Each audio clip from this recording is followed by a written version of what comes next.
Bangladesh cricket board বিসিবির সভাপতি পদ থেকে সরে দাঁড়াতে সম্মত আছেন নাজমুল হাসান। বিসিবির এক শীর্ষ পরিচালককে তিনি দেশের বাইরে থেকে ফোনে এই ইচ্ছার কথা জানিয়েছেন বলে নিশ্চিত হওয়া গেছে। সরকার পরিবর্তনের পর নাজমুল হাসান লন্ডনে চলে গেছেন বলে ধারণা করা হচ্ছে। বিসিবির একটি সূত্র জানিয়েছে, বর্তমানে বোর্ডের যে কয়জন পরিচালক সক্রিয় আছেন, গতকাল তাদের 7 থেকে 8 জন বর্তমান পরিস্থিতিতে নিজেদের করণীয় ঠিক করতে আলোচনায় বসেছিলেন। সেখানে একজন পরিচালক সবার সবাইকে নাজমুল হাসানের ইচ্ছার কথা জানান। নাম প্রকাশে অনিচ্ছুক বিসিবির সংস্করণে সুযোগ করে দিতে সভাপতির পদ থেকে পদত্যাগ করতে রাজি আছে নাজমুল। তবে গঠনতন্ত্র অনুযায়ী তাকে লিখিতভাবে বোর্ডকে পদত্যাগের সিদ্ধান্ত জানাতে হবে, যেটি পরে পরিচালনা পর্ষদের সভায় অনুমোদন করতে হবে। কিন্তু বোর্ড সভা ডাকতে হবে বর্তমান সভাপতি নাজমুল হাসানকেই, যেটি তিনি বিদেশে বসেও পারবেন এবং এ ব্যাপারে আশ্বস্ত করেছেন।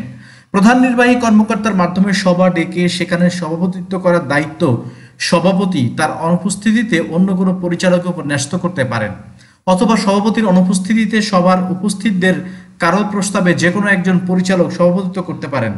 বিসিবির সভাপতি আনুষ্ঠানিকভাবে পদত্যাগপত্র পাঠালে এই সভা ডাকা হবে বলে জানিয়েছেন গোপন সূত্রটি। গতকালের সভায় পরিচালকদের কেউ কেউ বলেছেন, বিসিবিতে নির্বাচিত পরিচালনা পর্ষদ থাকলেও বর্তমান অন্তর্বর্তীকালীন সরকারের সঙ্গে মতপার্থক্য রেখে তারা কাজ করতে পারবেন না। কাজেই এই ব্যাপারে যেন সরকারের সুস্পষ্ট নির্দেশনা দেওয়া হয়।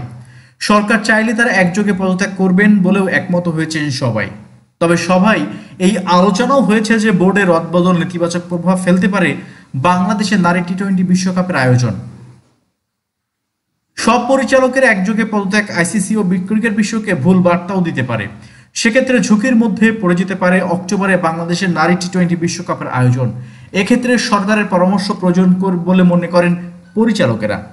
বাংলাদেশে মেয়েদের টি-20 বিশ্বকাপ শেষ পর্যন্ত হবে কি